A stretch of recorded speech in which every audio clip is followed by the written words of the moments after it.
નમસ્કાર, આપ જોઈ રહ્યા છો પ્રવેગ ટીવી. હું છું સંજીવની. અમારા ખાસ કાર્યક્રમ હેલ્ધી લાઈફમાં આપનું સ્વાગત છે. દર્શક મિત્રો, હેલ્ધી લાઈફમાં આજે ખાસ ટોપિક છે બાળકોમાં થતી સિઝનલ બીમારી અને તેના રોગ વિશે. જી હા, બાળકોને સિઝનલ બીમારી કેમ થતી હોય છે, કયા રોગો એવા હોય છે જે બાળકોને જલ્દી કેચ કરતા હોય છે, બાળકોમાં જલ્દી પ્રવર્તતા હોય છે, આવા સિઝનલ બીમારીથી બાળકોને કઈ રીતે બચાવી શકાય અને સાથે સાથે જ બાળકોને રોગ પ્રતિકારક શક્તિ જો ઓછી હોય તો તેને વધારવા માટે શું કરી શકાય. ઇન શોર્ટ, બાળકોને લગતી બીમારી, તેની સારવાર અને તેના માર્ગદર્શન વિશે આજે આપણે આ ટોપિક પર ચર્ચા કરવાના છે.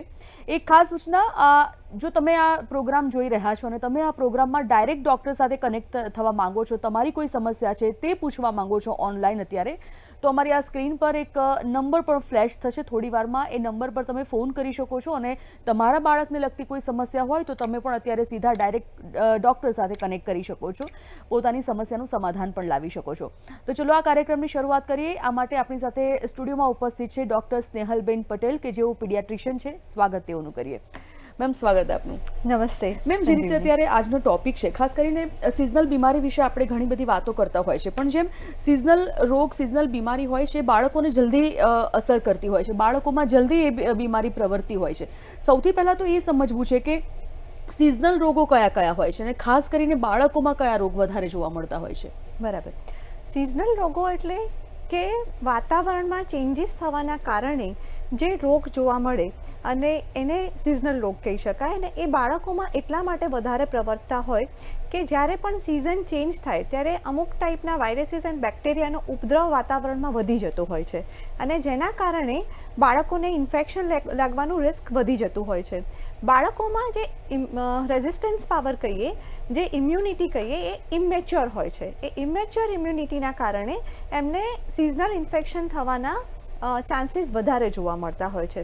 હવે આપણે અલગ અલગ સિઝનની વાત કરીએ તો સપોઝ ચોમાસામાં kids are getting more of a viral fever, hand foot mouth syndrome, throat infections and dengue, chikungunya, એ બધા ડિસઓર્ડર્સ બાળકોમાં જોવા મળતા હોય છે. જો એડલ્ટમાં પણ એટલા જ જોવા મળે છે, પણ બાળકોમાં એનું પ્રમાણ ઘણી વખતે વધારે હોય છે, સ્પેશિયલી ધ વાયરલ ફીવર.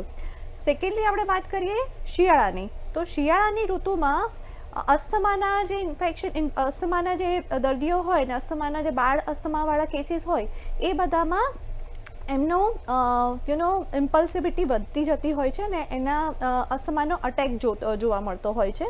અને ઉનાળામાં વાત કરીએ તો ટાઇફોઇડ છે, ગેસ્ટ્રોએન્ટરાઇટિસ છે, એ બધા રોગ વધારે જોવા મળતા હોય છે. This is called as a seasonal infection. બિલકુલ. મેડમ, અત્યારે ચોમાસું ચાલી રહ્યું છે, વરસાદી સિઝન છે, પાણીજન્ય રોગો હોય કે પછી મચ્છરજન્ય રોગો હોય, એનો રાફડો પણ ફાટતો હોય છે. ઘણા બધા રોગ એવા છે. એવા કયા કયા રોગ અત્યારે છે જે બાળકોમાં વધારે જોવા મળતા હોય છે, જેનાથી બાળકો વધારે અસર બાળકોને થતી હોય છે? બીજું કે શું નોર્મલ એટલે કે અમુક એજ વધારેથી લોકો હોય તો એ લોકો કરતાં બાળકોને જલ્દી અસર કરતા હોય છે આવા કોઈ રોગ?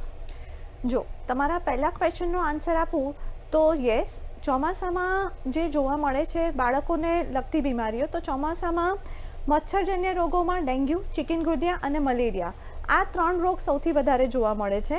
અને અત્યારે હું વાત કરું તો ડેન્ગ્યુના કેસીસ દિવસે દિવસે વધી રહ્યા છે. અને ડેન્ગ્યુના કેસમાં એવું છે કે બાળકો જે 1 વર્ષથી નાના છે એમનામાં એમની તીવ્રતા ઘણી વધારે જોવા મળે છે અને જેના કારણે કોમ્પ્લિકેશન્સ પણ 1 યરથી ઓછા ઉંમરના બાળકોમાં ઘણીવાર વધારે જોઈ શકીએ છીએ અમે લોકો. બીજા જે ઇન્ફેક્શનની વાત કરીએ તો એમાં હેન્ડ ફૂટ માઉથ સિન્ડ્રોમ. ઘણીવાર પેરેન્ટ્સ મારી પાસે આવે છે કે મેડમ આને ચિકનગુનિયા, પેલું ચિકન પોક્સ થઈ ગયા છે, બધા રેશિસ થઈ ગયા છે બોડી પર, અને લોકલ લેંગ્વેજમાં દે કોલ ઇટ ઇઝ લાઈક કંઈક શું કહેવાય, કોઈ ટાઈપના માતાજી નીકળ્યા છે એ ટાઈપનું, એવી રીતે લોકલ લેંગ્વેજમાં એ લોકો મારી પાસે આવતા હોય છે કે ભાઈ આવું થયું છે. તો this is not chickenpox, it is hand foot mouth syndrome. અને એની attack rate is very high. એટલે કોઈ પણ બાળકને થાય તો એના પછી જે એની સંપર્કમાં આવતા બાળકોમાં secondary attack rate is almost 95%. સો બીજા બધા બાળકોને પણ એટલો થવાના ચાન્સીસ હોય છે. એટલે આજકાલ સ્કૂલોમાં પણ આપણે જોઈએ તો સ્કૂલોમાં પણ નોટિસ આવે છે કે કોઈ પણ બાળકને આવી રીતે હાથ પગમાં ચાટા પડેલા હોય, મોઢામાં અલ્સર્સ થયા હોય, એવું ટાઈપનું ડાયગ્નોઝ થયું હોય, હેન્ડ ફૂટ માઉથ ડાયગ્નોઝ થયું હોય, તો બાળકોને પ્લીઝ એ વખતે સ્કૂલમાં નહીં મોકલવાના. અને that is the reason because બાળકો સ્કૂલમાં જાય, બીજી કોઈ પ્લે એરિયામાં જતા હોય તો they are getting exposed, and because of their immature immunity what is happening is one kid is having some infection that is spreading the infection to the so many kids. એના કારણે બાળકોમાં આ બધા રોગ્સ વધારે જોવા મળતા હોય બિલકુલ છે. મેડમ, બાળકોની જ્યારે વાત કરતા હોય, જે રીતે તમે કહ્યું કે બાળકોમાં રોગપ્રતિકારક શક્તિ કમ્પેરેટિવલી ઓછી હોતી હોય છે, બાળકોની તબિયત પણ ઘણા ખરા અંશે 19-20 ચાલતી હોય છે, આવા સંજોગોમાં જ્યારે બાળકને કોઈ તકલીફ હોય અને બાળકને કોઈ હેરાન પરેશાન કરતી હોય, શરીરની કોઈ શારીરિક તકલીફ હોય, તો એવા કયા લક્ષણો છે જેના કારણે આપણે મા બાપને ખ્યાલ આવે? કારણ કે નવજાત બાળકથી લઈને 15 વર્ષના બાળકોની જો આપણે વાત કરીએ તો જે બોલી શકતું નથી એ બાળકના કયા લક્ષણોથી આપણે કાળજી રાખવી જોઈએ, કયા લક્ષણોથી આપણને ખ્યાલ આવે કે આપણું બાળકને કંઈક તકલીફ છે બોડીની, જેના કારણે હવે આપણે ડૉક્ટરનો સંપર્ક કરવો જોઈએ? સિમ્ટમ્સ નાનાથી લઈને મોટાઓ સુધીના શું હોય છે? Okay fine. સો આપણે જો સપોઝ નવજાત શિશુની વાત કરીએ તો નવજાત શિશુ એટલે એવા બાળકો કે જે 1 મંથથી ઓછી ઉંમરના બાળકો હોય. હવે આ બાળકોને એન્વાયરમેન્ટલ એક્સપોઝરથી સિઝનલ ઇન્ફેક્શન થવાના ચાન્સીસ ઓછા હોય છે, પણ ઘણીવાર મધરને જો કોઈ ઇન્ફેક્શન થયું હોય તો તરત એ બાળકમાં ટ્રાન્સમિટ કરી શકે છે. વાયરલ ઇન્ફેક્શન થયું હોય તો મધરમાંથી બાળકમાં ટ્રાન્સમિટ થઈ શકે છે. હવે નિયોનેટનું છે ને ડિસીઝ બતાવવાની જે કેપેસિટી છે એ ઓછી હોય છે, એટલે બીજા લક્ષણો નથી ડેવલપ થતા, પણ કયા લક્ષણો ડેવલપ થાય, જેમ કે બાળક લિથાર્જિક હોય એટલે આમ સુસ્ત પડી રહેતું હોય, બીજું બાળક ઠંડુ થઈ જાય. ઘણીવાર આપણે ફીવરને જ કન્સિડર કરતા હોય છે કે તાવ આવે તો જ ઇટ્સ સાઇન ઓફ ઇન્ફેક્શન, પણ એવું નથી. નવજાત શિશુમાં બાળક ઠંડુ પડી જતું હોય છે, એટલે બાળક ઠંડુ પડી જાય, બાળક સુસ્ત પડી જાય, ફીડિંગ બરાબર ના લે, આ બધા કારણો, આવું બધું જો પેરેન્ટ્સને જોવા મળે ને યુરિન આઉટપુટ ઓછો થઈ જાય તો એમણે તરત જ ડૉક્ટરનો, નવજાત શિશુ જ્યારે હોય ત્યારે તરત એમણે સંપર્ક કરવો જોઈએ. બાકીના જો આપણે ઇન્ફન્ટાઇલ એજ ગ્રુપની વાત કરીએ, ઇન્ફન્ટાઇલ એટલે 1 મંથથી લઈને 1 યર સુધીના બાળકો, એમાં પણ મેઇન સિમ્ટમ્સ તમે પૂછો તો મેઇન સિમ્ટમ એવું હોય કે બાળકને જો ગંભીર બીમારી હોય તો તરત એ લોકો સુસ્ત થઈ જતા હોય છે અને ઓરલ ઇન્ટેક બિલકુલ પણ ડાઉન થઈ જતો હોય છે અને બિલકુલ ખાવાનું બંધ કરી દેતા હોય છે. તો આવા બધા કન્ડિશન જ્યારે પણ બાળકને જોવા મળે ત્યારે તરત જ એમણે ડૉક્ટરનો સંપર્ક કરવો જોઈએ. અને 1 યરથી મોટા બાળકો જે છે ટિલ 15 યર્સમાં દે યુઝવલી મેનિફેસ્ટ લાઈક એમને ફીવર હોય, વોમિટિંગ હોય, કેમ કે એમાં એ લોકો જે બેક્ટેરિયલ ઇન્ફેક્શન હોય એને લોકલાઇઝ કરી શકે છે, એટલે તરત જ એમને લોકલાઇઝેશનના સિમ્ટમ્સ જોવા મળતા હોય છે.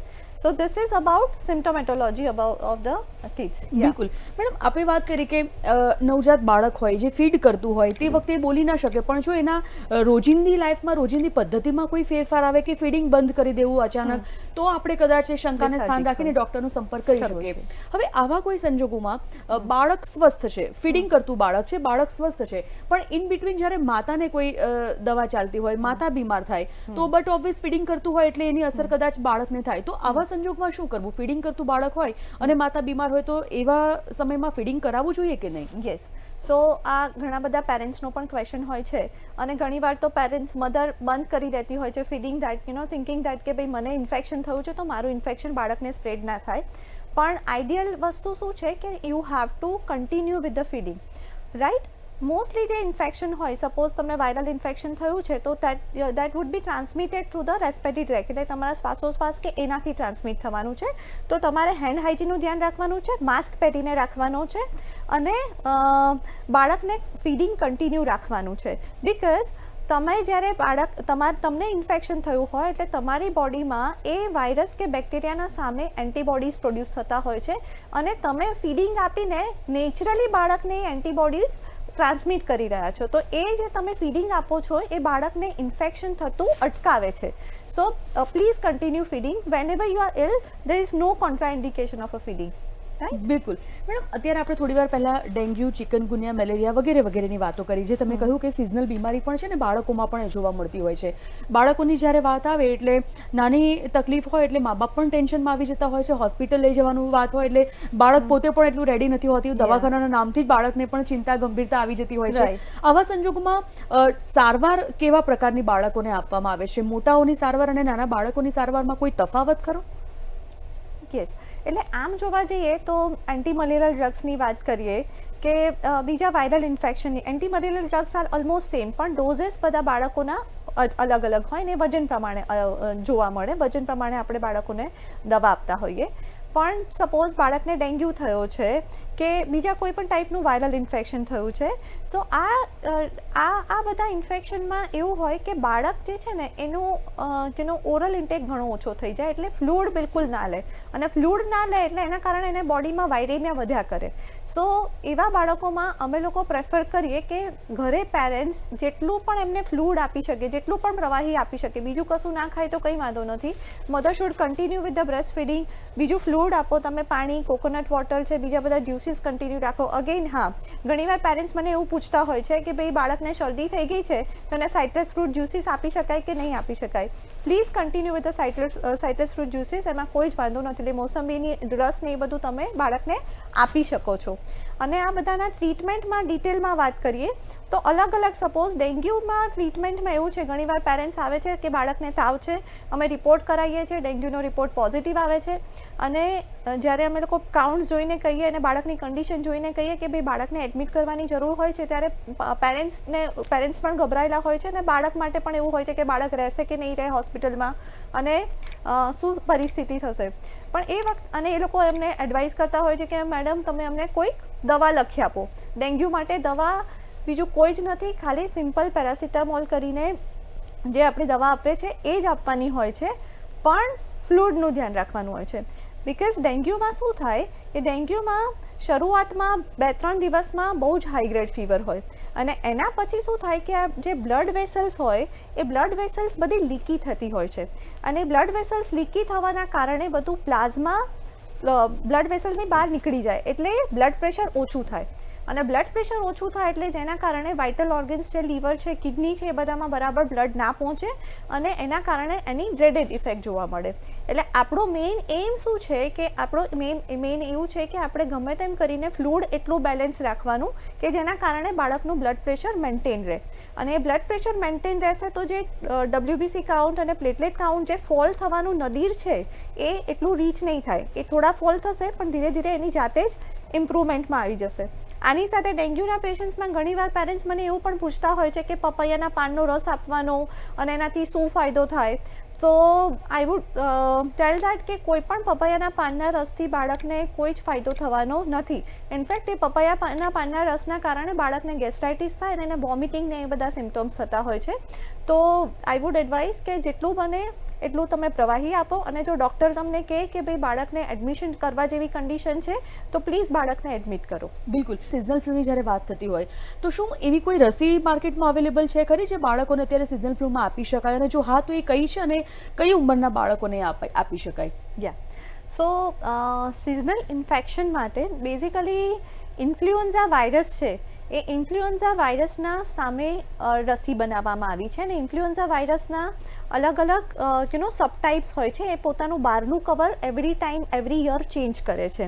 સો એના માટે એક વેક્સિન બનાવવામાં આવેલી છે, અને ફ્લૂ વેક્સિનેશન કહેવાય છે. આ વેક્સિનેશન 2 ભાગમાં આપવામાં આવે છે. એક તો નોર્ધન હેમિસ્ફિયર અને સાઉધર્ન હેમિસ્ફિયર. જો સપ્ટેમ્બર ટુ માર્ચની વચ્ચે આપવામાં આવે તો we give it a northern hemisphere vaccination, અને માર્ચથી સપ્ટેમ્બરના ગાળામાં આપવામાં આવે તો એને સધર્ન હેમિસ્ફિયર વેક્સિનેશન કહેવાય છે. નાવ આવું કેમ? બિકોઝ બાય 6 મહિનામાં 2 વાર વેક્સિન આપવામાં આવે છે. બિકોઝ આ જે રસી બનાવવામાં આવે છે એ રસી એ વખતે પ્રિવેલન્ટ જે પણ વાયરસીસ, ઇન્ફ્લુએન્ઝા વાયરસનો જે પ્રકાર છે એને જોઈને બનાવવામાં આવે છે, અને એ પ્રમાણે અમે લોકો બધા બાળકોને ઇન્ફ્લુએન્ઝા વેક્સિનેશનને એડવાઇસ કરીએ છીએ. હવે ઇન્ડિયન એકેડેમી ઓફ પીડિયાટ્રિક્સની ગાઈડલાઇન્સ જોઈએ તો એમાં 6 મહિના પર અને 7 મહિના ઉપર, 6 મહિના ઉપર ફ્લૂનો ફર્સ્ટ ડોઝ અને 7 મહિના ઉપર ફ્લૂનો સેકન્ડ ડોઝ એવી રીતે આપવામાં આવે છે. અને પછી લેટર ઓન આઈડિયલી વર્ષમાં 2 વાર, અધરવાઇઝ વર્ષમાં 1 વાર, અને વર્ષમાં 1 વાર આપતા હોય તો I would advise pre monsoon સિઝનમાં આપણે આ વેક્સિનેશન આપવી જોઈએ, અને એ આપણે ટિલ 9 યર્સના બાળક સુધી રેગ્યુલર આપવી જોઈએ. હવે આ વેક્સિનથી ફાયદો શું થાય? વેક્સિનથી એવો ફાયદો થાય કે સિઝનલ ઇન્ફેક્શન જે છે એના પ્રમાણ ઘટી જાય, પણ એની સાથે સાથે એનું તીવ્રતા ઘટી જાય. ઘણીવાર પેરેન્ટ્સ એવું કહેતા હોય છે કે ફ્લૂ વેક્સિનેશન આપી છે તેમ છતાં ઇન્ફેક્શન થાય છે, પણ આ ફ્લૂ વેક્સિનેશન આપવાથી એની જે તીવ્રતા છે, પહેલાં H1N1ના જે કેસીસ અમે લોકો જોતા હતા, I would say 7-8 years back, H1N1 આપણે કોવિડની જેમ ટ્રીટ કરતા હતા. એમાં બધું માસ્ક પહેરીને અમે લોકો પેશન્ટને ટ્રીટ કરતા હતા, કે જેના કારણે બેડ ઇન્ફેક્શન ના થાય, કેમ કે આવા પેશન્ટ્સમાં પણ લંગમાં ઇન્વોલ્વમેન્ટ થઈ જતું હતું, વેન્ટિલેટરની જરૂર પડે, એવા બધા કોમ્પ્લિકેશન્સ થતા હતા. પણ હવે આ જે ફ્લૂ વેક્સિનેશન આવી છે, જેના કારણે આવા બધા કોમ્પ્લિકેશન્સ ઘણા ઓછા થઈ ગયા છે. બિલકુલ. સો દરેક પેરેન્ટ્સે આ વેક્સિન માટે ઓપ્ટ કરવું જોઈએ. બિલકુલ મેડમ, ઘણીવાર એવું બનતું હોય છે, અત્યારે આપણે જે વાત કરી કે પ્લેટલેટ્સ કાઉન્ટની વાત કરી, પ્લેટલેટ્સ કાઉન્ટ જ્યારે ઘટતા હોય તો બાળકોમાં એ પ્લેટલેટ્સ કાઉન્ટ ઘટવાથી શું અસર થઈ શકે, બીજું શું કરવું જોઈએ અને કેટલા હોવા જોઈએ પ્લેટલેટ્સ કાઉન્ટ બાળકોમાં? ઓકે, સો બાળકોને એડલ્ટ બંનેની વાત કરીએ તો on an average platelet count જે છે ને 1.5 લાખથી 3 લાખની વચ્ચે હોય, that is called as a normal range of a platelet count. હવે પ્લેટલેટ કાઉન્ટ ઓછા થાય છે, that is mainly in cases with dengue અને બીજા ઘણા વાયરલ ઇન્ફેક્શનમાં પણ ઓછા થતા હોય છે. પણ અમે લોકો જ્યાં સુધી પ્લેટલેટ કાઉન્ટ 20,000થી ઓછા ના હોય ત્યાં સુધી બહારથી કોઈ પણ પ્લેટલેટ ચડાવતા નથી. અને અન્ટિલ એન્ડ અનલેસ બાળકને બીજા કોઈ બ્લીડિંગના સાઇન્સ અને સિમ્ટમ્સ હોય, કોઈ જે ડેન્ગ્યુના ટાઈપની સપોઝ વાત કરીએ તો ડેન્ગ્યુમાં 3 ટાઈપ હોય. એક ડેન્ગ્યુ ફીવર, એમાં સામાન્ય રીતે થોડો ઘણો તાવ આવે અને બાળકને જેમ જેમ આપણે હાઇડ્રેશન આપીએ એના કાઉન્ટ્સ થોડા ફોલ થાય અને પછી એની જાતે જ ઇમ્પ્રૂવ થઈ જાય. One is called as a dengue capillary leak syndrome. એટલે આ કેપિલરી લીક સિન્ડ્રોમમાં શું થાય, મેં તમને કીધું એ પ્રમાણે કે જે પ્લાઝમા બ્લડ વેસલ્સમાંથી બહાર નીકળી જાય અને જેના કારણે બાળકના શરીર પર સોજો આવે, છાતીમાં પાણી ભરાય, પેટમાં પાણી ભરાય, એ બધા ટાઈપના કોમ્પ્લિકેશન થતા હોય અને ઘણીવાર એમાં લીવરને પણ ઇફેક્ટ થતું હોય, તો ડેન્ગ્યુ હેપેટોપથીના પણ સિમ્ટમ્સ આપણને જોવા મળતા હોય. અને આ કન્ડિશનમાં બાળકને શોક થઈ શકે, બિકોઝ બ્લડ પ્રેશર બહુ જ ડાઉન થાય. એટલે એમાં અમારે લોકોને બહુ જ વધારે અમાઉન્ટમાં બાળકને ફ્લુઇડ આપવું પડતું હોય છે. અને જે થર્ડ ટાઈપ છે, that is called as a dengue haemorrhagic shock syndrome or dengue haemorrhagic fever. So જેમાં એવું હોય કે ભાઈ ડેન્ગ્યુમાં પ્લેટલેટ કાઉન્ટ ઓછા થવાની સાથે સાથે કોગ્યુલેશન ફેક્ટર્સ પણ ઘણીવાર ડિરેન્જ થતા હોય અને જેના કારણે બાળકને શરીર પર ચાઠા પડવા, ઘણીવાર નસકોરી ફૂટવી, એ બધા અને ઘણીવાર ડ્રેડેડ હેમરેજ પણ થતા હોય છે, બહુ અનકન્ટ્રોલેબલ હેમરેજ, લોહીની વોમિટ થવી અને સ્ટૂલમાં પણ લોહી નીકળવું, એટલું બધું કોમ્પ્લિકેશન્સ થતું હોય છે. That is called as dengue haemorrhagic fever. So આ બધું, અને અગેન આ ડેન્ગ્યુના સિરોટાઇપ્સ જે છે ને યર બાય યર અલગ હોય છે. એટલે કોઈક વર્ષે અમને લોકોને એકદમ સિમ્પલ ડેન્ગ્યુ ટાઈપનો વાયરસ જોવા મળે, પણ એના નેક્સ્ટ યર કે એના પછી 2 વર્ષ પછી અમને એવો સિરિયસ ટાઈપનો પણ ડેન્ગ્યુ વાયરસ જોવા મળે. એટલે that will depend upon the serotype કયો પ્રચલિત છે એ વખતે એના મોન્સૂનમાં, એના અકોર્ડિંગલી સિમ્ટમ્સ જોવા મળતા હોય છે અમને. બિલકુલ મેડમ, એક સવાલ એ પણ થાય કે ઘણીવાર આપણે જોયું હોય છે કે નાના બાળક જે હોય જેને આપણે ટેબ્લેટ નથી આપી શકતા, સિરપ આપતા હોઈએ છીએ અને અમુક ઉંમર પછી તેને ટેબ્લેટ પર આપણે ડાયવર્ટ કરતા હોઈએ છીએ. આવા સંજોગોમાં બાળકને જ્યારે કોઈ તકલીફ અથવા બીમારી દેખાય તો ઘરમાં પડેલી સિરપ અથવા ટેબ્લેટ મા બાપ ઉપાડીને બાળકને પીવડાવી દેતા હોય છે, ગળાવી દેતા હોય છે. તો આ એક કેટલું યોગ્ય છે કે આવા કોઈ લક્ષણ દેખાય તો શું ઘરગથ્થુ ઉપાય કરીને મા બાપને જે ઈચ્છા પડે એ દવા ઘરમાં પડી છે આપી દેવાય? અને બીજી, આ બધા જ રોગની ગંભીરતા ક્યારે નક્કી કરી શકાય બાળકોમાં? સો જો તમને ઘણીવાર શું છે કે સામાન્ય તાવ આવે કે શરદી થઈ હોય કે ખાંસી થઈ હોય, at that point of time parents શું કરતા હોય કે ભાઈ એક જ ફીવર સ્પાઇક આવ્યો છે ને ડૉક્ટરે જે એડવાઇસ કરી છે આગળના પ્રિસ્ક્રિપ્શનમાં પેરાસિટામોલના ડોઝવાળી દવા, અને ડૉક્ટરે કહ્યું પણ હોય કે ભાઈ આગળ ક્યારેક તાવ આવે તો તમે આપી શકો છો, તો એ દવા તમે બાળકને આપી શકો છો એ વખતે. But that is to tide over the emergency crisis, કે 1-2 દિવસ બાળકને જો ફીવર આવતો હોય તો તમે આપો. પણ પછી જો બાળકને તમને એવું લાગે કે હાઈ ગ્રેડ ફીવર કન્ટિન્યુઅસ રહે છે અને બીજા કોઈ સિમ્ટમ્સ ડેવલપ થાય છે તો please go and C a doctor. ઘણીવાર મેં એવું પણ જોયું છે કે પેરેન્ટ્સ જાય ત્યાં ફાર્મસીમાં જઈને પૂછે કે મારા બાળકને ડાયરિયા થઈ ગયા છે અને તમે દવા આપી દો, અને I don't know, pharmacist are also prescribing them the medication, અને એ લીધા પછી 2-3 દિવસ પછી પેરેન્ટ્સ અમારી પાસે આવે કે આ દવા અમે લઈ લીધી છે અને એના પછી પણ સારું નથી થતું. આમાં શું થાય છે કે પેરેન્ટ્સ ઘણીવાર છે ને એન્ટીબાયોટિક દવાઓ પણ એમની જાતે ઓવર ધ કાઉન્ટર લેતા હોય છે. હવે આ એન્ટીબાયોટિક જો તમે ઓવર ધ કાઉન્ટર દવાઓ લો તો એક તો તમને ખબર નથી કે તમારે કયા સ્પેક્ટ્રમના બેક્ટેરિયાને કવર કરવાના છે અને કઈ એન્ટીબાયોટિક કવર કરશે. એટલે તમે રેન્ડમલી કોઈ પણ એન્ટીબાયોટિક બાળકને આપી શકાય નહીં, ફર્સ્ટ થિંગ.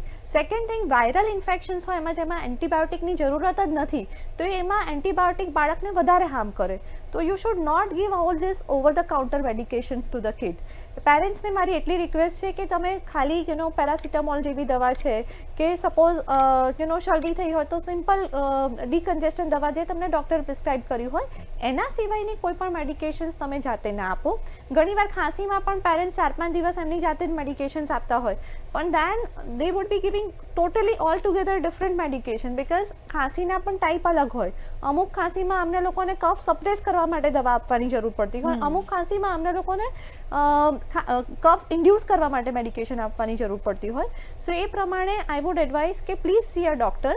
બાળકોના તબિયતની વાત ચાલતી હોય, તાવ આવવાની વાત ચાલતી હોય, શરીર ગરમ થવાની વાત કરતી હોય, ઘણીવાર એવું આપણે જોતા હોઈએ છીએ કે બાળકને અચાનક ખૂબ વધારે પડતો એકદમ તાવ આવી જવો, ઘણીવાર આપણે એવું સરળ ભાષામાં ઘરમાં વપરાતું હોય છે કે મસ્તક પર તાવ ચડી જવો.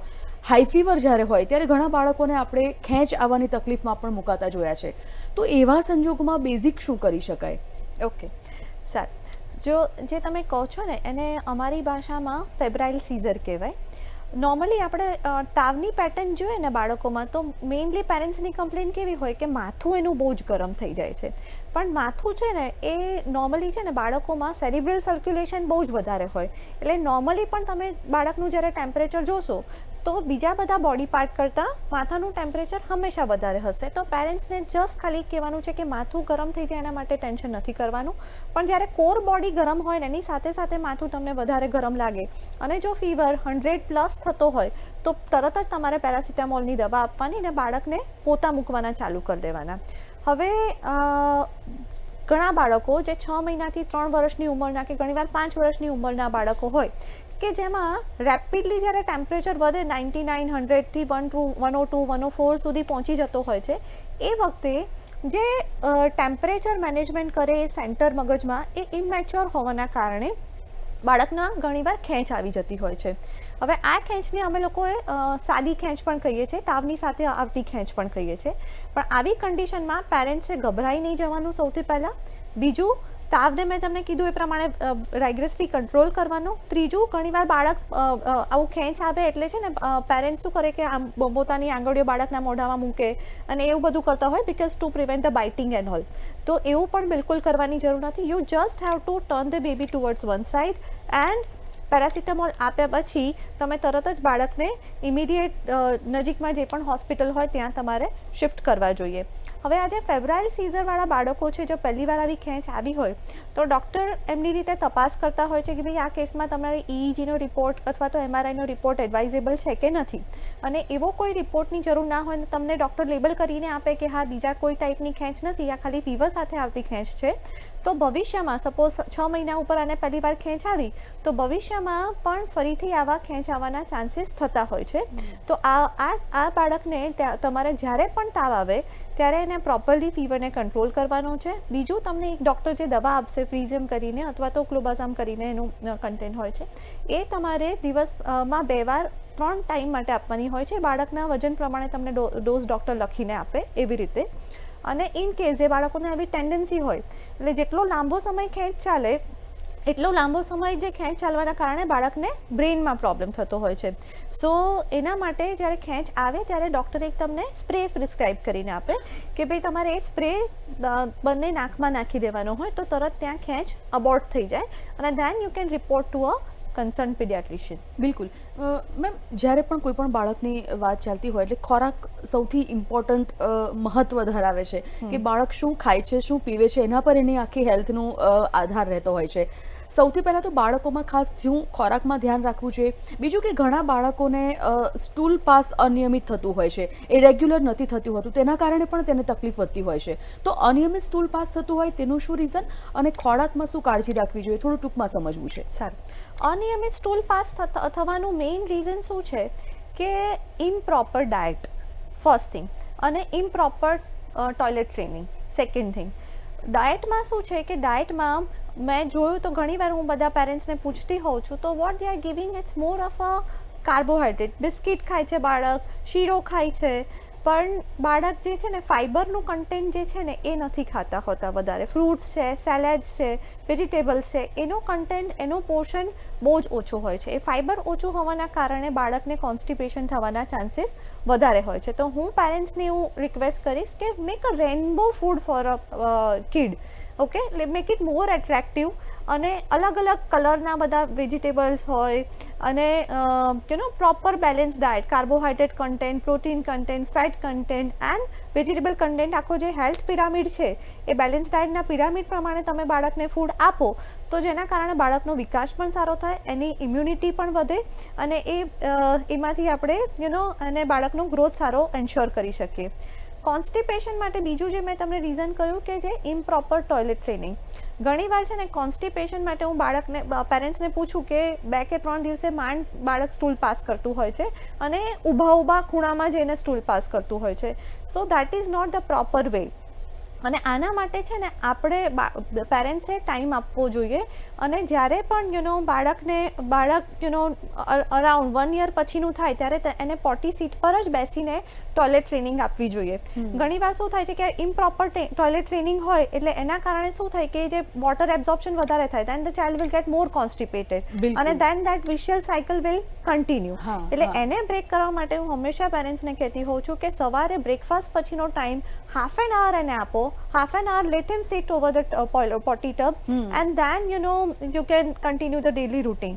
So આવું કરવાથી એને ટોયલેટ ટ્રેનિંગ સરસ રીતે મળી રહેશે. બિલકુલ મેડમ, ચર્ચાનો આપણે સમાપ્તિનો સમય છે, કારણ કે સમયનો અભાવ છે, એટલે ચર્ચા અટકાવીશું. થેન્ક યુ સો મચ આપ સ્ટુડિયોમાં આવ્યા અને મજાની જાણકારી આપી તે બદલ. Thank you so much. તો દર્શક મિત્રો, આ હતા ડોક્ટર સ્નેહલ પટેલ કે જેઓએ આજે બાળકોના લગતા ઘણા બધા જે મુદ્દાઓ હોય છે, સમસ્યાઓ હોય છે, તેનું સમાધાન લાવવાનો પ્રયત્ન કર્યો છે. ઘણું બધું એવું માર્ગદર્શન આપણને આજે આપ્યું છે જે આપને પણ ખૂબ જ ઉપયોગી સાબિત થશે. આવા નવા વિષય સાથે આવતીકાલે ફરીથી હું મળીશ. ત્યાં સુધી મને આપશો રજા. નમસ્કાર.